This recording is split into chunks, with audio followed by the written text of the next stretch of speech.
Shouts rang shrill from the boys' playfield, and a whirring whistle. Again, a goal. I am among them, among their battling bodies in a medley, the joust of life. You mean the knock-kneed mother's darling, who seems to be slightly craw-sick? Jousts. Time shocked, rebounds, shock by shock.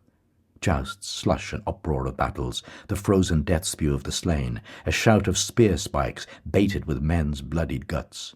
"Now then," Mr. Deasy said, rising. He came to the table, pinning together his sheets. Stephen stood up. "I have put the matter into a nutshell," Mr. Deasy said. "It's about the foot-and-mouth disease. Just look through it. There can be no two opinions in the matter." "May I trespass on your valuable space? That doctrine of laissez-faire which so often in our history, our cattle trade, the way of all our old industries, Liverpool Ring, which jockeyed the Galway Harbour Scheme, European Conflagration, crane supplies through the narrow waters of the Channel, the Pluter-perfect imperturbability of the Department of Agriculture, pardoned classical illusion, Cassandra, by a woman who was no better than she should be, to come to the point at issue." "I don't mince words, do I?" Mr. Deasy asked, as Stephen read on. "Foot-and-mouth disease known as Koch's preparation, serum and virus, percentage of salted horses, Rinderpest, emperor's horse at Muszek, Lower Austria, veterinary surgeons, Mr. Henry Blackwood Price, courteous offer, fair trial, dictates of common sense, all-important question, in every sense of the word, take the bull by the horns, thanking you for the hospitality of your columns." "I want that to be printed and read," Mr. Deasy said. "You will see at the next outbreak they will put an embargo on Irish cattle. And it can be cured. It is cured. My cousin Blackwood Price writes to me, it is regularly treated and cured in Austria by cattle doctors there. They offer to come over here. I'm trying to work up influence with the department now. I'm going to try publicity. I'm surrounded by difficulties, by intrigues, by backstairs influence, by—" He raised his forefinger and beat the air oldly before his voice spoke. "Mark my words, Mr. Dedalus," he said. "England is in the hands of the Jews, in all the highest places, her finance, her press, and they are the signs of a nation's decay. Wherever they gather, they eat up the nation's vital strength. I have seen it coming these years. As sure as we are standing here, the Jew merchants are already at their work of destruction. Old England is dying." He stepped swiftly off, his eyes coming to blue life as they passed a broad sunbeam. He faced about and back again. "Dying," he said, "if not dead by now." The harlot's cry from street to street shall weave old England's winding sheet. His eyes, open wide in vision, stared sternly across the sunbeam in which he halted. "A merchant," Stephen said, "is one who buys cheap and sells dear. Jew or Gentile, is he not?" "They sinned against the light," Mr. Deasy said gravely, "and you can see the darkness in their eyes, and that is why they are wanderers on the earth to this day." On the steps of the Paris Stock Exchange, the gold-skinned men quoting prices on their gemmed fingers, gabbles of geese. They swarmed loud, uncouth about the temple, their heads thick plotting under maladroit silk hats. Not theirs, these clothes, this speech, these gestures.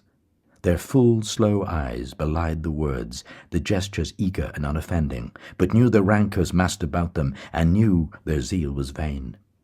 Vain patience to heap and hoard. Time, surely, would scatter all.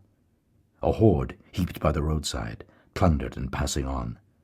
Their eyes knew the years of wandering, and patient, knew the dishonours of their flesh. "Who has not?" Stephen said. "What do you mean?" Mr. Deasy asked. He came forward a pace and stood by the table.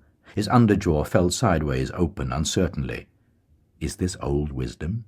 He waits to hear from me? "History," Stephen said, "is a nightmare from which I'm trying to awake." From the playfield the boys raised a shout, a whirring whistle. Goal. What if that nightmare gave you a back kick? "The ways of the Creator are not our ways," Mr. Deasy said. "All history moves towards one great goal, the manifestation of God." Stephen jerked his thumb towards the window, saying, "That is God." "Hooray! Aye! Woo-wee!" "What?" Mr. Deasy asked. "A shout in the street," Stephen answered, shrugging his shoulders. Mr. Deasy looked down and held for a while the wings of his nose tweaked between his fingers. Looking up again, He set them free. "I am happier than you are," he said. "We have committed many errors and many sins. A woman brought sin into the world. For a woman who was no better than she should be. Helen, the runaway wife of Menelaus. 10 years the Greeks made war on Troy. A faithless wife first brought the strangers to our shore. Here, MacMurray's wife, and her leman O'Rourke, Prince of Breffni. A woman, too, brought Parnell low. Many errors, many failures, but not the one sin. I am a struggler now at the end of my days, but I will fight for the right till the end. For Ulster will fight, and Ulster will be right." Stephen raised the sheets in his hand.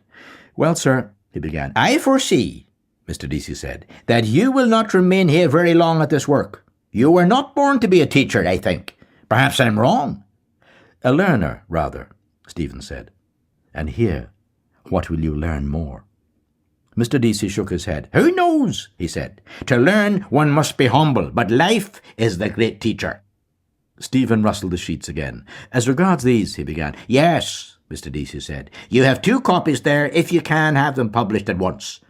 Telegraph, Irish Homestead. "I'll try," Stephen said, "and let you know tomorrow. I know 2 editors slightly." "That'll do," Mr. Deasy said briskly. "I wrote last night to Mr. Field MP. There's a meeting of the Cattle Traders Association today at the City Arms Hotel. I asked him to lay my letter before the meeting. You see if you can get it into your 2 papers. What are they?" "The Evening Telegraph." "That'll do," Mr. Deasy said. "There's no time to lose. Now I have to answer that letter from my cousin." "Good morning, sir," Stephen said, putting the sheets in his pocket.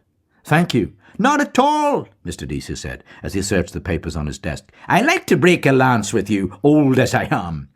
"Good morning, sir," Stephen said again, bowing to his bent back. He went out by the open porch and down the gravel path under the trees, hearing the cries of voices and crack of sticks from the playfield. The lions couchant on the pillars as he passed out through the gate, toothless terrors. Still I will help him in his fight. Mulligan will dub me a new name, the bullock befriending bard. "Mr. Dedalus!" "Running after me. No more letters, I hope." "Just one moment." "Yes, sir," Stephen said, turning back at the gate. Mr. Deasy halted, breathing hard and swallowing his breath. "I just wanted to say," he said, "Ireland, they say, has the honour of being the only country which never persecuted the Jews. Do you know that?" "No." "And do you know why?" He frowned sternly on the bright air. "Why, sir?" Stephen asked, beginning to smile. "Because she never let them in," Mr. Deasy said solemnly. A cough ball of laughter leaped from his throat, dragging after it a rattling chain of phlegm. He turned back quickly, coughing, laughing, his lifted arms waving to the air. "She never let them in!" he cried again through his laughter, as he stamped on gaitered feet over the gravel of the path. "That's why!" On his wise shoulders, through the checker-work of leaves, the sun flung spangles, dancing coins.